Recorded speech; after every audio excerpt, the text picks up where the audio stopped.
Welcome to the Voiceover Power Hour. Crazy voiceover stories, tips and tricks, and everything else voiceover. Light it up with the Voiceover Power Hour. Hey guys, I want to welcome everyone to my new podcast. This is the very first episode, Episode 1 of the Voiceover Power Hour. 1 full hour of nothing but crazy voiceover stories, tips, tricks, and everything voiceover. Now, when I say crazy, I mean crazy. I'm not talking about your typical voiceover story from A to Z, hey, I made it this way. I'm talking about your voiceover story has to be so crazy that it's a rare story, or it's just a crazy story that no one's probably going to believe. And then, of course, it would have to be true because I have a real-life FBI lie detector machine hooked up to this podcast as we speak. So as long as you're being truthful, the lie detector machine will not make a noise. In this case, a super crazy monkey noise. Okay, without further ado, let's get started with my story. In the beginning, when I was around the age of 8, 9 years old, I watched a lot of TV and a lot of cartoons, just like everybody else, right? And I would always try to sound like literally everyone on the television. Some I could sound like and some I couldn't. I was really good at doing Popeye when I was a kid. I don't even know if I can do that anymore. Yoo-hoo, Sweepy. Nah, not that good. Anyways, after my grandmother bought me a drum set, anything that had to do with my voice when I was a kid just slowly faded away into the ether of my newly discovered musical bliss. No more playing with my voice as much, only joking around with my friends. Went to college after I graduated high school, sold my drum set, and bought a guitar. I practiced so much on that guitar in college that I realized that, you know what? I really like playing this guitar, and I really hate college. So before I could even think about quitting Tampa Tech University closed its doors forever and never told one student, leaving all the students in the parking lot wondering what the hell was going on. But by then, my mind was already made up. I wanted to start a band, and I wanted to call it FHM, the Fleshy-Headed Mutants. And I did. Between the years of 1989 and 1993, I fronted a band playing lead guitar and lead vocals in a band called the Fleshy-Headed Mutants. Say what you will, but it was one hell of a ride. And it was during this incredible ride that I found voiceover once again. Kind of. Now we are about to embark into crazy land.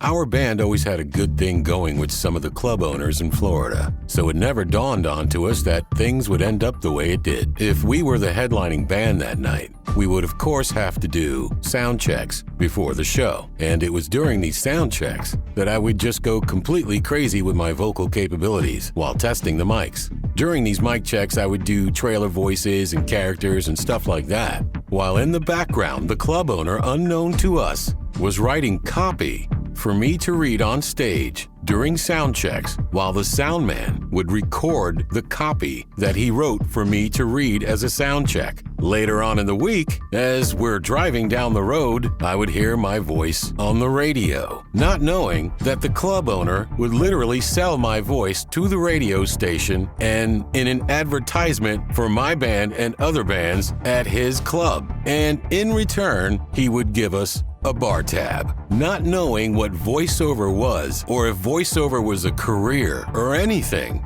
we agreed. Plus, I thought it was really cool hearing my voice on the radio. This happened for about 4 to 5 years, even at the college radio station where I was doing commercials as well. I had no idea that voiceover was a career. I had no idea that voiceover was a business. So I wasn't getting paid doing anything for years. I was just having fun, playing in a band and using my voice just for fun. Other club owners got wind of it and started using me for their ads as well. Today, I look back and think about all the money that I could have made, and I really don't care. Because now, I look at it as a lesson that I will never have to learn again. Because not too long after that, I got reacquainted with an entrepreneur and inventor friend of mine who needed a voice for his invention. He called me and told me he needed a voiceover guy to be the voice of his new invention.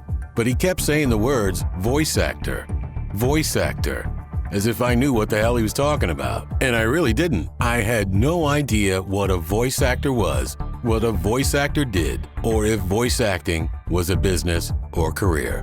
He literally had to school me on the whole entire process. And until the day I die, I am in debt to this man for what he did for me and my life. He said he needed someone to write the copy, execute the copy, and record the copy. I did all three for him, and he loved it. And he paid me $500 for my first legit voiceover job. And my life has been nothing but voiceover ever since. And ever since then, it's been classes, coaches, mentors, colleagues, friends, clients, auditioning day in and day out, working day in and day out. The VO life. VO for life. Now it's VO for life 24/7, 365. And that's my crazy voiceover story. Light it up with the VoiceOver Power Hour. Are you having problems trying to figure out how to brand or rebrand your VO business more effectively? Do you have the right marketing skills to make a huge impact on social media like a boss or a media mafioso? Then it's probably time you reach out to me. Jump on to CoreyDissin.com, maybe take a listen to a podcast or two. You know what they say, go get it. Marketing, branding, coaching, mentoring. Go get it at CoreyDissin.com. Hi, this is Casey Kasem. Sit back and relax as we listen to an oldie but a goodie from 1989. Elevator music to make love to. And now, it's 2-minute VO Words of Wisdom.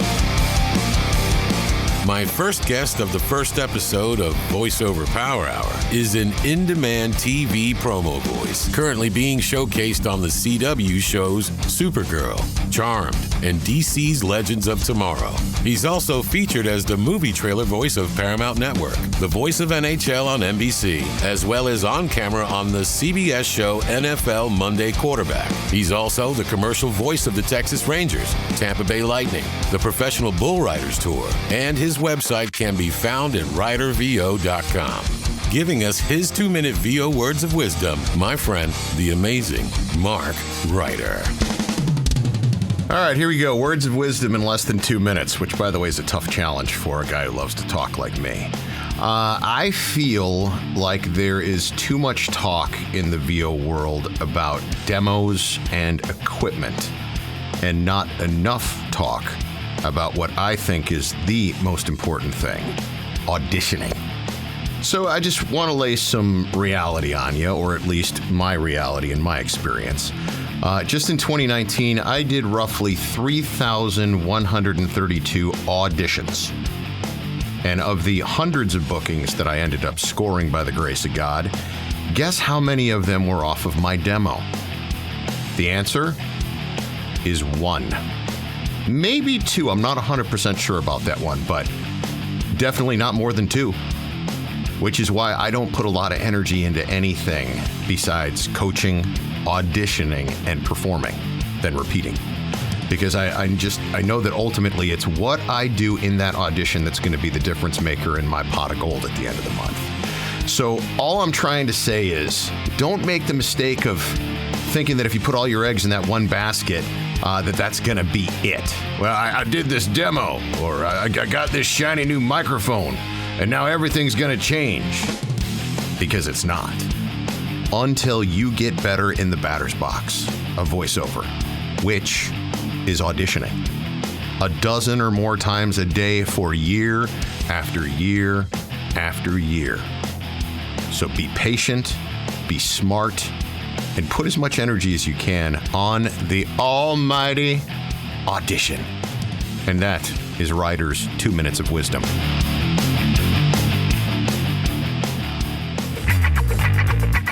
Hey, good looking. Are you ready for some sexy voiceover tips and tricks? Okay, boys and girls, let's do this. Sexy voiceover tips and tricks with Charlie Toro.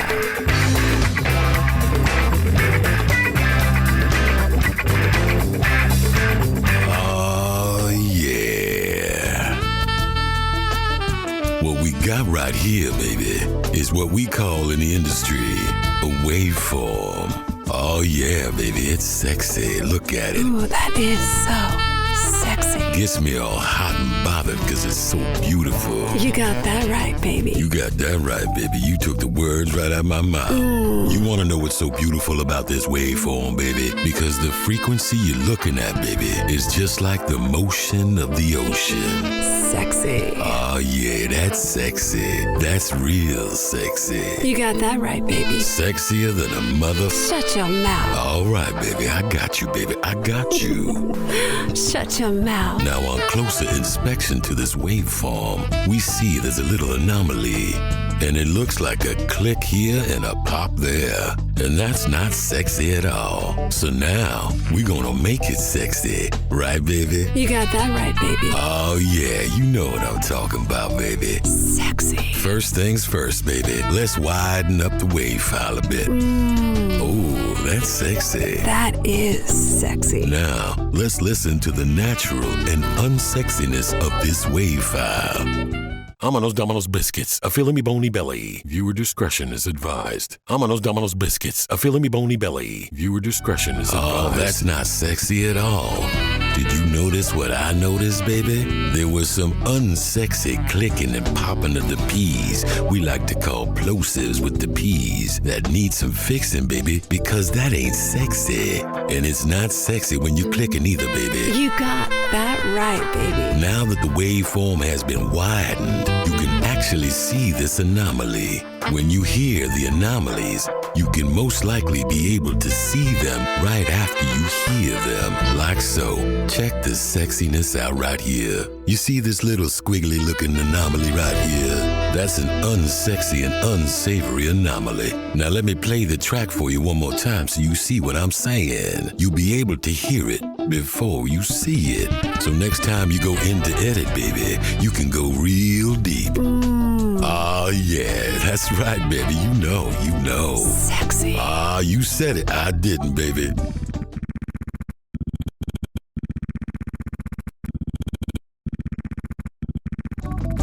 Did you catch it? Did you see it? Now, look right here. I'm gonna highlight the anomaly. This anomaly is the click you just heard, baby. The click that came from my dirty mouth. And that's not sexy, baby. That's not sexy at all. So what do we do, baby? Well, looky here. Go to the top of your Adobe Audition, click Effects, and scroll down to Auto Heal Selection, and then click it. Now go back and listen to it, baby. And if it doesn't work or doesn't sound right to you, undo what you just did and do this. Go back up top to Effects, click Effects. Now scroll down to Noise Reduction Restoration, baby. Sexy. Ooh-wee, I know. And then scroll down to click Pop Eliminator Process, baby. Then click it, baby. Oh yeah, that's sexy. Sexy. When the window opens, click on Presets. Scroll down to Hiss plus lots of clicks. Now click Scan for all levels. Then click Scan for threshold levels. And then click Apply. But do it sexy. Sexy. Go back and listen to your WAV file again. See if it's sexy enough to keep this time. If not, undo what you just did. Repeat the steps you just did in the presets, but this time scroll down to Constant Hiss and Crackle, and then try it again, baby. And if the old school manual way doesn't work for you, baby, you need to get some Isotope RX6 or RX7, baby. Fix your clicks right up. Now, let's move on to the plosive.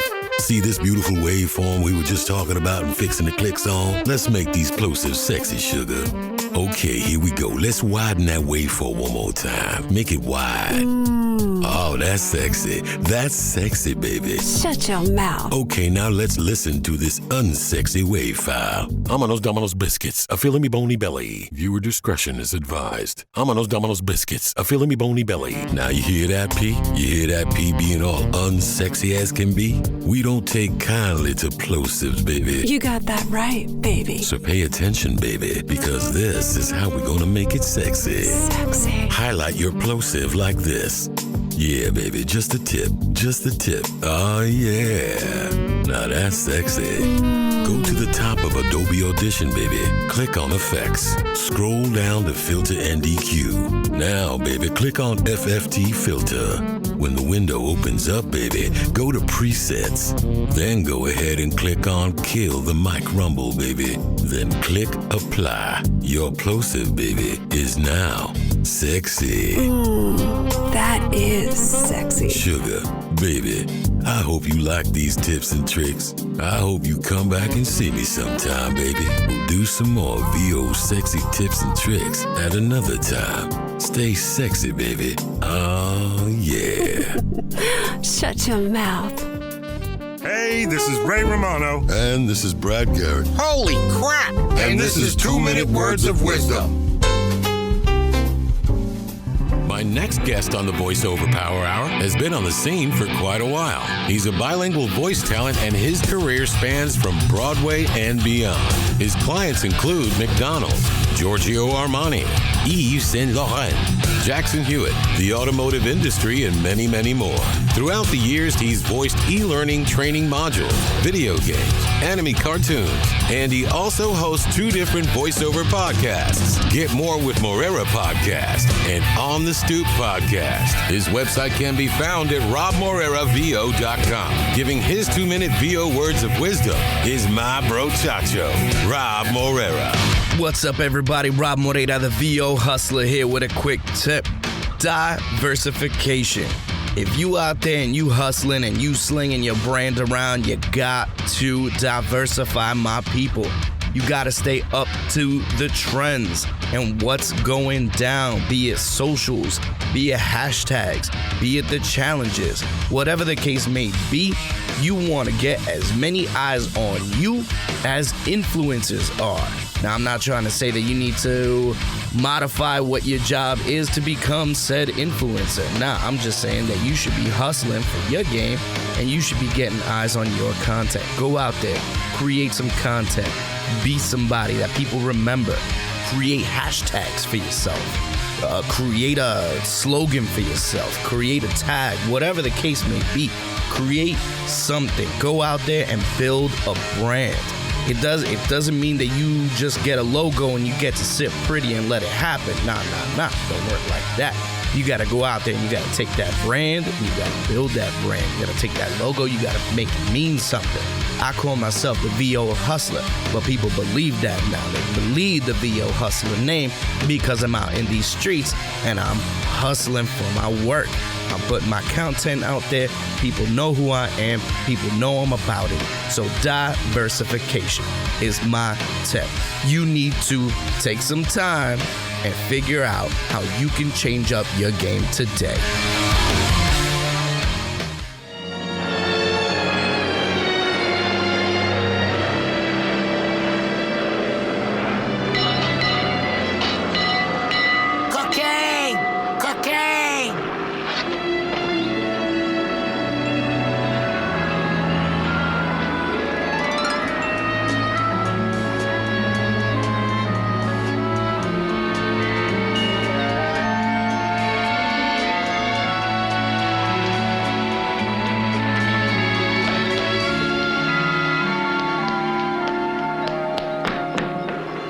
Falafel. Right on time. 20 seconds.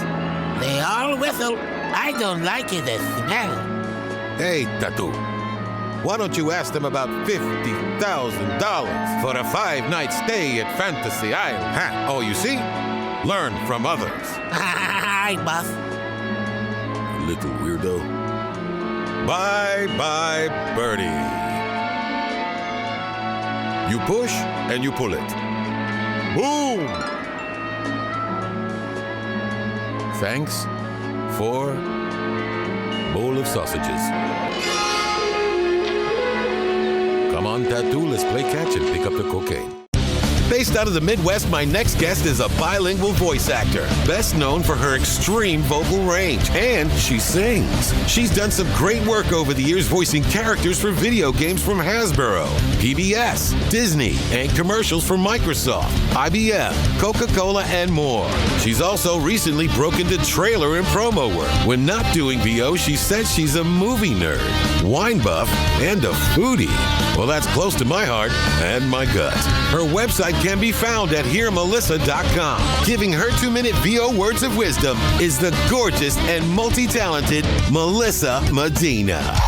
Hey, Charlie. Thanks for having me. I figured today I could just sort of answer some questions that I get fairly often about one of my areas of expertise, which is video games. So I'm just going to hop right in. First one that I get a lot is, how do you know what acting style to apply to a given game? And my rule of thumb for that is go by the art style. So if your game is bright, happy, anime-esque, cartoonish, then your delivery can be too. Same thing on the opposite side. If it's dark, gritty, realistic, maybe adjust your delivery for that too. The other more important thing about that, though, is to ask questions of your developers, casting directors, writers if you have access to them. Anything that can give you a unique take and spin on the direction and vision that they have going for the project. Another thing that I get often is, video games, they don't often provide you with a lot of direction or context. And what do you do about that? And I say again, ask questions. But also, a lot of times developers create roles to purposely leave room for you to bring your unique personality and style to it. And so a lot of it has to do with you showing up and bringing yourself. Lastly, how do I make characters more unique? Speaking of bringing yourself. And I say you can ask yourself a bunch of different questions to try to add depth to your character, to elevate them from cliche to uniquely you. And one of those things is, say, what adjectives can I add to this character? Are they bubbly? Are they curmudgeon-y? Do they hate the world? Ask what universe your character's in. What is your character's backstory? Does your character have a job or hobbies? I always point to Yondu of Guardians of the Galaxy for having a great hobby that everybody loved and that made people connect more with him. So, what does your character want out of life? Is there anything they secretly want? All of this stuff can help inform how you approach this new character uniquely and bring yourself to it. So, have fun using your imagination. And hopefully that helps in bringing your characters to life for video games, maybe animation too. Thanks, Charlie. My next guest on the VoiceOver Power Hour is a good friend of mine, and he said, Charlie, I don't need no damn intro, just get on with it. But I gotta give him his props because he's one hell of a dude. He specializes in what we call audio artwork, with experience in radio imaging, commercials, narration, and TV promos. Another good friend of mine, also known as the Tattoo VO, and you can find his website at tattoovo.com. Giving his 2-minute VO words of wisdom, D. Alvis. Hey, what's up, gang? For those who don't know, my name is D. Alvis. I am known as the Tattoo VO. And today we're going to talk about revisions, pickups, edits, all that good stuff. Now, I've been working internationally for roughly 3 years now in about 50 countries. And so this is a subject that can cause some friction, can cause some miscommunication, cause some issues. Because some clients truly believe that once they hire a voice actor, that voice actor is obligated to record as many times as possible for whatever the client needs. And that should not be the case. You should have a policy in terms of revisions, as in how many times you're willing to re-record something. Obviously, if you screw something up, you leave out a line or you mispronounce a name, whatever it is, you, as a voice actor, should fix that. That's part of your obligation to do it right. However, if a client's like, can we try it this way with the full script and then try it another way with the full script? You gotta be careful about what you allow, because you can only give them so much rope, because eventually you'll find that you've done the project like 6 times, right? And all of a sudden you're like, wait a minute, this actually wasn't worth the money I'm getting paid for it. So I think the best advice is to work these details out ahead of time with the client. So communicate it clearly, including during the hiring process, like when you're writing proposals and things like that. Or if you're talking to them on the phone or via email, whatever it is, just make sure this is clear ahead of time. Both parties are on the same page, and you'll save each other a lot of time, a lot of money, and best of all, you won't have any conflicts. So that is my 2-minute words of wisdom for today. Charlie, thank you so much for bringing me on board for this, man. It's always a pleasure to collaborate with you. Keep shining, everybody. My next guest is a voice actor and entrepreneur with over 15 years experience. Best known for his promo work on BET, NBC, ESPN, Fox Sports, and PBS. His voice is in demand and is also known for his excellent work with brands like Budweiser, Subway, Almond Joy, Klondike, and Nike. He also started a successful clothing line in 2019 called VO Life Clothing. You can find his website at DonovanVO.com. Giving his 2 words of VO life wisdom is my man, Donovan CORNEETZ. I think one of the most important pieces of advice I can give to anyone that's in the voiceover industry, whether you're a newbie or you're a seasoned professional, is do your research. I cannot overstate the importance of doing your research. When you're starting out, do your research about the industry, what it takes to be successful, what it takes in the sense of equipment, demos, website, accounting, invoicing, promoting yourself, marketing yourself, all of these things that play into the entire process and the entire business that you're creating from the ground up. Also, once you're in the game, do your research before you submit auditions.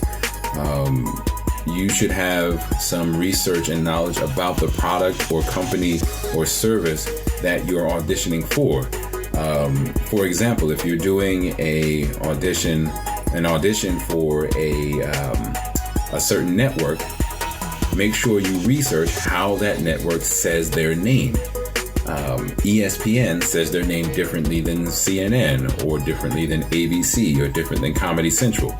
Go to YouTube, do some research so that you see that they have a certain way that they represent their brand with how they say their name. Same thing with any company like a Nike or McDonald's or anything of that nature. Do your research, see how a lot of their commercials sound, what's the vibe, what's the feel of it, and that gives you a leg up in your auditions, gives you a much better shot at it when you are ahead of the game because you're already saying their name correctly or having the correct style or feel of the spots that they run because you've done your research. And a lot of people won't. They'll just kind of do whatever they want to do, whatever they feel, and they won't actually represent the true essence of what they're looking for, probably. So those are just 2 different ways, or actually I named a few, but those are the 2 main categories of research that you can do to better yourself, better your career, and better your success. Research the business and all of the elements of a good voiceover business, or any business really. Your customer service, your marketing, your online representation, all of that. And then once you're in it, do your research about the different product names, the company names, network names, the feel, the branding of how these different places and companies represent themselves. And that can give you that much of an advantage when it comes time to audition. And hopefully, once you book, you can let them realize that you've done your homework. When you finally get in there and you do it and you're hitting it just like that, saying the company name again or the network name exactly how they want it. So again, do your research. Best of luck. Keep living the VO life. My next guest on the VoiceOver Power Hour is recognized as one of the most sought-after bilingual voice actors in the world, who is also a singer, spokesperson with global, national, regional, and local FaceTime camera credits. She's among some of the top bilingual voice artists with 24 years of experience in both English and Spanish. She can be heard in practically every genre of voiceover, and her jingle singing songwriting is absolutely amazing. Her website can be found at ISSAvoice.com. Giving her 2-minute VO words of wisdom is my dear friend, ISSA LOPEZ. You know, if I were to talk to you and you were coming to me and you were like, ISSA, I want to get into voiceovers. I really want to do this. I see you guys have so much fun. Here's what I would have loved for someone to tell me, okay? You have to think about the type of voiceover that you think you're interested in. Because if it's animation and things that require you to, predominantly be in Los Angeles or New York, that's something you need to think about. There are so many cool parts of voiceover, but at the same time, there are so many different types of voiceover. So I would say try to get to know yourself, get a good setup at home. You have to be professional. I mean, just like anybody, right? If you're building homes, you gotta be as good as the next guy. And with this field, you know, I don't want to be Debbie Downer, but where I am now in voiceover, even a year ago, I was so far off. Even the year prior to that, I've been doing this, close to 20 years now, and it's taken me a long time to find my niche in this voiceover world. And I would say, gosh, if it wasn't for me speaking Spanish, I wouldn't have been able to go full time with VO. But follow the people that you admire. There's nothing wrong with trying to reach out, listen to podcasts about voiceovers, educate yourself, and ask yourself, can you do this? Because, you know, we're in a booth all day by ourselves, and we're not shy. So try to, you know, have a list of things that you can be honest with yourself about and go from there. But I will say, if you're going to do this, give your 100% and practice, practice, practice, coach. Find a coach that you know, kind of feel a vibe with, right? That you can understand and that can make you a better voiceover. And last but not least, best of luck to you. My next guest is an audio engineer, demo producer, and composer. He studied audio engineering at Musicians Institute and worked with Silver Lake Sounds, handling all music being edited for 20 TV shows. He's composed custom-made music for shows on NBC, ABC, Freeform, VH1, MTV, Discovery Channel, Bravo, Nat Geo, The Style Network, and Showtime. Owner and operator of one of the coolest voiceover studios in Los Angeles, California. His website can be found at realvoicela.com, giving his 2-minute VO words of wisdom. My good friend, Mike DeLay. Hey, Mike from Real Voice LA here. I wanted to go over something today that we get asked quite a bit, mostly by people just starting out in voiceover, but also from people who've been at it just a little while and are looking to get a leg up on their home recordings. And that is, which recording software should I be using? Which digital audio workstation is right for me? And I always say, whatever you're fast in and whatever you're comfortable in. The recording software has the least amount of effect on your sound of anything you're using to record with, including the room you're standing in. You'd be better off researching and spending money on acoustic treatment for your room than you would be worrying about the actual software you're going to use. There are a couple caveats to that, I believe, and they're all goal related. I think if you have the goals or ambition to work in a post-production facility or a voiceover studio or a music recording studio, the standard's still Pro Tools, at least in the United States and throughout most of Europe. And the other one is, I've noticed that the NPR, journalist, and podcast production company world leans heavily on Adobe Audition. Some Pro Tools, some Adobe Audition, but those two kind of seem to be in that professional world. Obviously, composers use other things like Logic and Cubase and Ableton, and there's a lot of others as well. So think about that. But for the most part, whatever you're fast in, if you're comfortable, if you bought a PreSonus product and it shipped with Studio One, use it. If you have GarageBand on your Mac and you like that, awesome. If you run Linux because you're that weirdo and you want something for free, Audacity works. We're recording simple one-track things. For the most part, it's just auditions or simple corporate things. We're not doing much mixing or anything like that. I don't really see how worrying about it really does much harm, much good. Sorry. I do hear people say some stuff that doesn't really hold any water to me, and that is, I hear people say you should stay away from things like Logic and Pro Tools and Cubase and some of the other like large full-scale DAWs. Their reasoning being you're never going to need all that. You don't want to do all that. It's too complicated. The reality is you're never going to use 99+% of the functionality in Audacity either. You're just not. You're just not going to do it. The difference between the two are Pro Tools, Logic, Adobe Audition, these bigger full-scale DAWs, they're scalable. They can be as simple and as small and as very, very easy as you want them to be, or they can be as complex as scoring and mixing a feature film. Audacity, it's hard to do that with. GarageBand, it's hard to do that with. So think about that. If you do want to down the road learn about mixing and dive a little more into production or dive a little more into these types of worlds, it's going to be hard to then switch while you're in the middle of hustle and you got auditions coming in, you're doing some corporate jobs and all this kind of stuff, to also now learn a new DAW and switch over. So if you're just starting out, maybe take a pause and think about that. If you never have the ambition to do that kind of stuff and all you're going to do is auditions, whatever's easy. Again, it's all about speed. Even my saying, hold on and see if you should learn the bigger DAWs, have to do with speed down the road. Yeah, I hope that helps. If you have any questions, let me know. Thanks. My next guest on the VoiceOver Power Hour is an Emmy Award-winning voice actor, health fanatic, and a master drumming virtuoso. You can hear his distinctive razor-sharp voice doing solid work with brands like Acura, BMW, Bose, Crown Royal, Disney, Walmart, Yamaha, Hewlett-Packard, Honda, Nikon, St. Jude Children's Hospital, the Grammys, and many, many more. You can find his website at TomKnightVoice.com. Giving his 2-minute VO words of wisdom is the one and only Tom Knight. Hey, this is Tom Knight. I'm going to give you a quick tip if you've ever struggled, especially when reading commercial copy. Knowing where to lilt, what to do with the voice.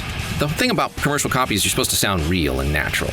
And that's a little harder than it sounds, funny enough. By the way, this was taught to me by the one and only Nancy Wolfson, who I consider to be the queen of commercial voiceover coaching. By the way, I took her entire course load and graduated with honors, and I'm convinced that it helped me get one of these. Super happy with her work. Highly recommended. Anyway, what she would have you do, and what I would suggest you try, is pick a word that you think you want to accent. Put the F word in front of it. Now, you got to be careful, not to do this in front of the client. Eventually, you won't have to do it at all, but it's a means to an end in the beginning. So, for example, let's say you had a short line in a script that says, well, that sucks, and you decide you want to hit the word sucks, and you're not sure how hard you want to hit it. Put the F word in front of it and listen to what it does. Well, that fucking sucks. Something about putting the F word in front of the other word changes how you deliver that word. And the point is, remember how you said it with the F word, then say it without the F word, but say it the same way. It works every single time I've ever tried it, and I swear it helps me book. Give it a shot. Welcome to the VoiceOver Power Hour. Next up, fitness wild man, voiceover extraordinaire, and the anonymous drumming virtuoso, Tom Knight.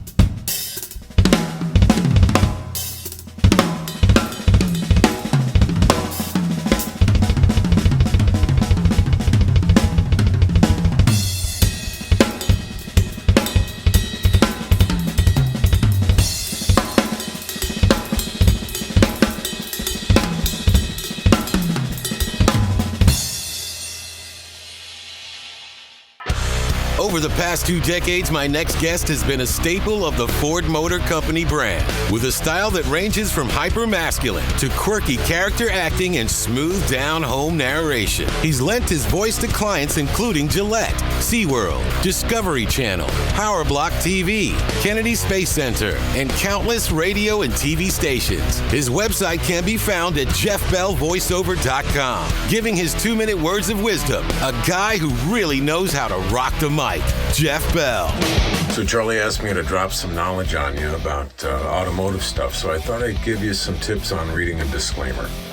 The thing about a disclaimer is you've got to find the music, because there's a song in it.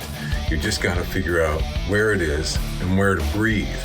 So here's the first thing I want you to do when you get a disclaimer. Just do sight reading. If you're a musician, you know what sight reading is, which means you just pick up a piece of music and play it without proofreading it. So let's just grab one and sight read it. Not all buyers will qualify for a low-mileage Ford Credit red carpet lease. Payments may vary. Dealer deterrence price. Residency restrictions apply. Cash due at signing is after $4,500 total cash back, including $1,500 customer cash plus $250 select inventory customer cash plus $2,000 special package. RCO customer cash plus $750 bonus cash. Vehicle must have arrived at dealer at least 61 days prior to the sale. Lessee responsible for excess wear for mileage over 2,100 miles. Lessee responsible for excess wear and mileage over 21,000 miles at 20 cents per mile. Take new retail delivery from an authorized Ford dealer stock by 3/31/20. See dealer for qualifications and complete details. So that's actually a video disclaimer, so that's the one that goes on screen. And as you see, I hit some weird spots in it, but I got all the words out, and I got through it. I can even run a timer on that and see what that came out to. But here's the thing. When you go into a disclaimer mode, even if you're reading up from a previous spot, from the 30, take the biggest breath you can take. Top it off. Read until you drain about halfway, and then start grabbing. Just little spots where you can grab so you never fully drain the tank. And then the next thing you want to do is figure out the song. Find the song there. Some pieces you're going to play staccato. Like this, Charlie. Play some.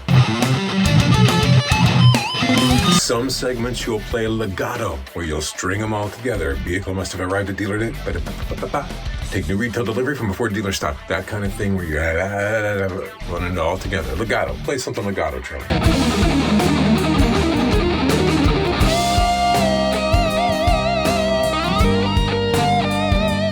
And then some of these things you're going to play just ridiculously fast, like a sweep. See dealer qualifications, complete details. That's not really. See dealer qualifications, complete details. You're just really vamping the whole thing. Here's the disclaimer trick. Tell you one more time. Full, deep breath. Don't let it drain entirely, and find the song in the disclaimer, because there will be little places where you can grab air, and it will have a rhythm and a pace, and it'll sound better than when it's all pieced together from a bunch of different rhythmic paces, if that makes sense. So there's my hint for you today. Go for it. Hit that disclaimer hard and take it on, and don't be afraid of it, and stay relaxed and keep your chest open. Take in all the air you can, and whenever you get a chance, grab a little to top it off so you can make it all the way to the end with that steady rhythm, and play hard.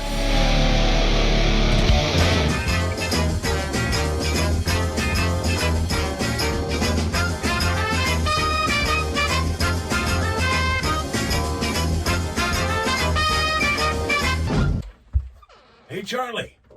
Hey, Jeff. What do you get when you cross a difficult producer with a... Shit. Hey, Charlie. Hey, Jeff. What do you get when you cross a poorly written script with a difficult producer? I don't know. What, Jeff? About $300. Ah.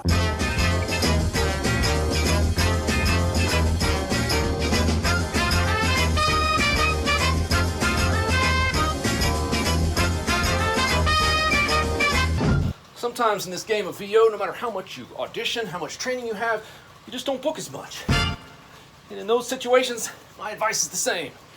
Keep your chin up.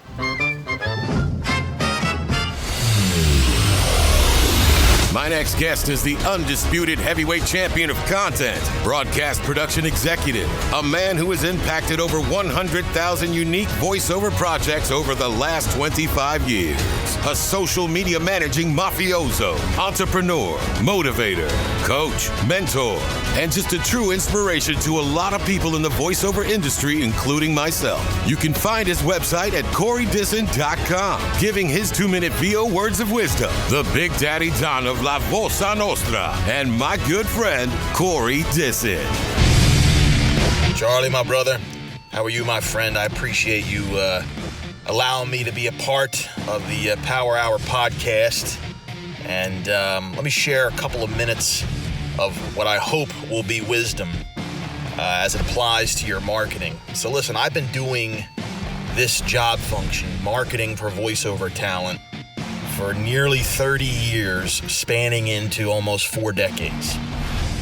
literally since like the early 90s. And the reason why I tell you that is I can remember a time when I would hear people say things like, what do I need a website for? I have a brochure. I have a really nice business card. Or why do I need to send messages and market and communicate to my clients via email? I've got this really cool, printed stationery with my logo on it, and I can type a letter and pop it in an envelope that also has my logo on it, and I can mail it to them. And it never fails that, you're going to have some people nowadays that are like, well, I'm on social media. I have a Facebook page. I'm on LinkedIn. Well, isn't that enough? I'm doing social media. And what I'm here to tell you is that social media is a lot more than just having a Facebook page or a LinkedIn page. You have to be able to utilize content marketing. Now, content marketing uses social media, but that doesn't necessarily mean that everyone on social media is a content marketer. So I share this with you so that you avoid being like that person who might still be using their stationery and sending out brochures in the mail. And, you need to make sure that you have a dedicated strategy, a plan to develop content on social media that gets people to know, like, and trust you. If that seems very complicated to you, if that's confusing to you, if you don't know where to begin to get that done, I highly recommend you reach out to a peer or to a coach, get someone to help you do that, because it's going to be commonplace. You can't be sitting by the phone. The days of meeting an agent, being developed and groomed, and blossoming with an agent, they're all but over. There are still some agencies out there, some really darn good ones, that will be able to get you some big ticket work. But for as many people that are entering into the voiceover workforce, you have to be able to put the power in your hands to promote yourself in a way that you're not constantly just sharing commercials online or sharing, here's another voiceover sample. There's another way to do it. It's called content marketing. Figure it out and go get it.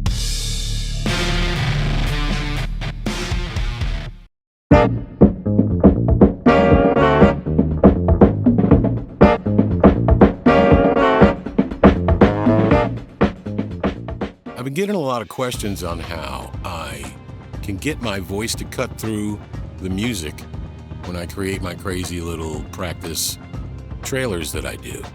And right now I'll show you the steps that I take to get that done.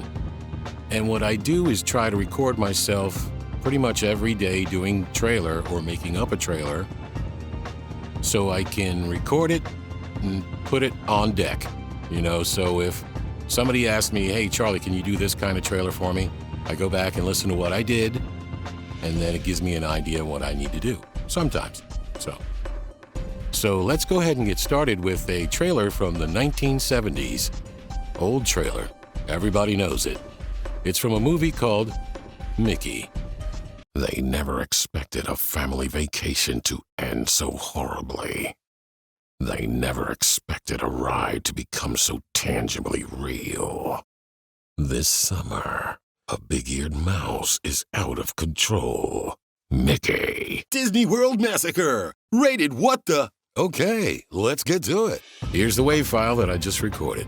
What I do next is I try to take out any imperfections like clicks and pops and stuff. So I use RX7, RX6.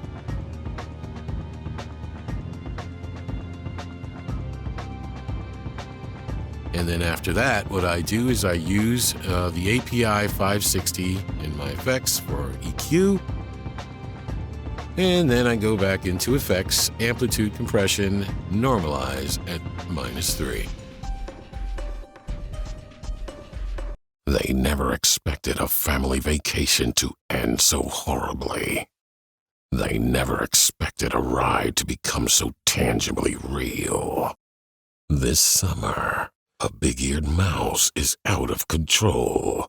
Mickey. Disney World Massacre. Rated what the... Okay, let's get to it. So now that everything is sweetened up a little bit, we don't want to sweeten it up too much because we're going to have to sweeten it up a little more. So what we're going to do is right-click on the workspace right now, go to Insert into Multitrack, and then New Multitrack Session. And then just name your file. In this case, Mickey. Go to Radio VO with Music Ducking. You can see all the different things you can do here with Adobe. Click OK. And as you can see, you have a track for music, which already has effects on it to lower your voice whenever your voice comes in. And up at the top there, you see voiceover. So now just take whatever music bed you're using and drop it into the music track. Now, in ordinary circumstances, I would show you how to sweeten this up a little more and then sweeten the whole entire mix, but I got bronchitis. Ain't nobody got time for that. They never expected a family vacation to end so horribly. They never expected a ride to become so tangibly real. This summer, a big-eared mouse is out of control. Mickey.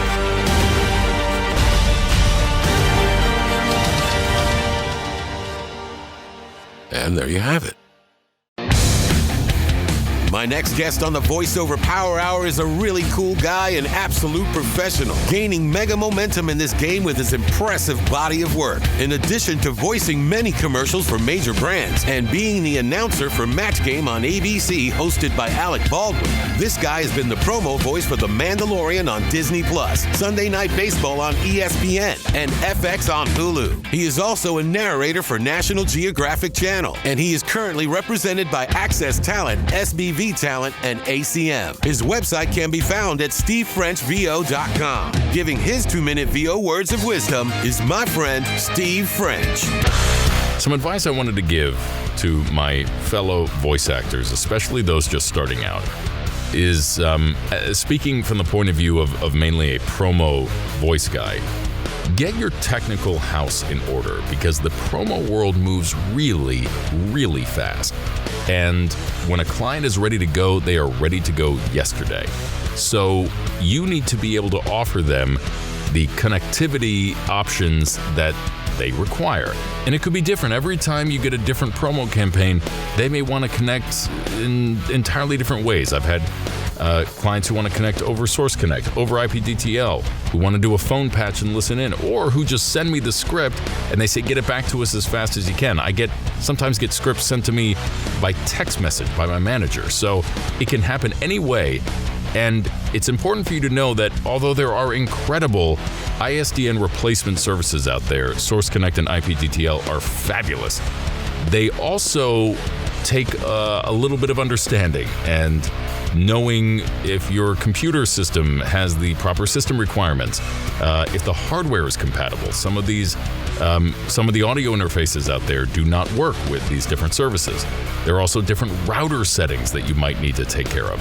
Don't wait until the last minute. Don't in your fallow periods when you might get a little down on yourself because you're not working. Take advantage of that time and learn how to use each of these things. Even if you don't go and spend the money on a Source Connect membership, understand how the day pass for IPDTL works. Understand how you can change the sample rates on your computer and on your hardware in case you get that last minute session that could change your life. So I wish you all the best of luck. Like any career path, do as much work ahead of time so that you are prepared when that life-changing phone call comes. Instead of saying, I think so, you can say, yeah, let's go. My next and final guest literally grew up in the recording studio and right in front of our eyes on social media. She's a straight-A student, a voice actor with a great vocal range, a jazz enthusiast, and a musician. She is the daughter of VO pro Robert W. Walker and TV film producer-director Mo Fitzgibbon. Within a year of her professional training at age 9, she was already reading for DreamWorks, Warner Brothers, Cartoon Network, Nickelodeon, and more. In 2017, she was cast as the official official voice of the network for NBC Universal's Universal Kids. Since then, she's even done commercials, promos, bumpers, trailers, and in-show voices for the networks. You can find her website at jetwalkervo.com. With a super bright future ahead of her, giving her 2-minute VO words of wisdom, the incredibly talented and loved by all, our girl, Jet Walker. Hey, I'm Jet Walker, and I'm a voiceover artist for promos, commercials, and animation. So some female voiceover artists that I really look up to are Debbie Derryberry, the voice of Jimmy Neutron, Nancy Cartwright, the voice of Bart Simpson, and Randy Thomas, who voiced the Oscars. Now, I think what they do is really cool because we do the same thing. We read for boys and we read for promos. And honestly, I thought I could never pull off doing a boy character, but they go to show that you can, and I did. As a voiceover artist, I read for youth programming from ages 10 to 18. And the characters I read, I get a variety of characters. So I can get, human girls, human boys, frogs, dragons, or maybe a princess, stuff like that. And what I like about my voice is that it's dynamic in tone. So I could read for a younger masculine character, or maybe I could read for a preteen androgynous character, or I could read for a female character in the teen range. So I feel like being a female in the voiceover industry, you're not really judged based off of your looks. You're based off of delivery, talent, and your skills. So, auditions. As I dive deep into an audition, I consider everything about the script that's been given me. Who the character is, what their environment is, what their personality's like, and even the network. Because the network is going to have a lot of shows that are going to tell me about, what I have to read and what I have to sound like. So, tips that I use when it comes to preparing for a script. Now, these tips I have used since my voiceover coach gave them to me when I was a little kid. So, stuff like scream out loud, or traversing the hills and valleys of vocal pitch, or even doing a little tongue twister. Peter Piper picked a peck of pickled peppers. I could have done it faster, but I did it, and that's okay. So, yeah, stuff like that. That really helps me every time I record something. I want to thank all 14 guests for the first episode of the Voiceover Power Hour, for giving your 2-minute words of wisdom and your submissions and contributions to the podcast. You are all greatly appreciated. I hope everyone enjoyed this podcast, and if you did like it, let me know and we'll make another one. Until then, light it up with the Voiceover Power Hour.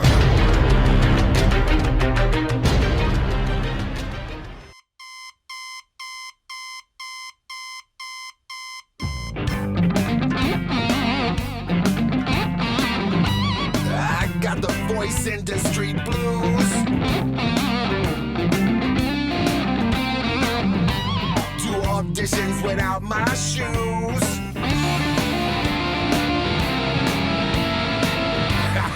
Let me tell you about it one time.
the street blues. Do auditions without my shoes.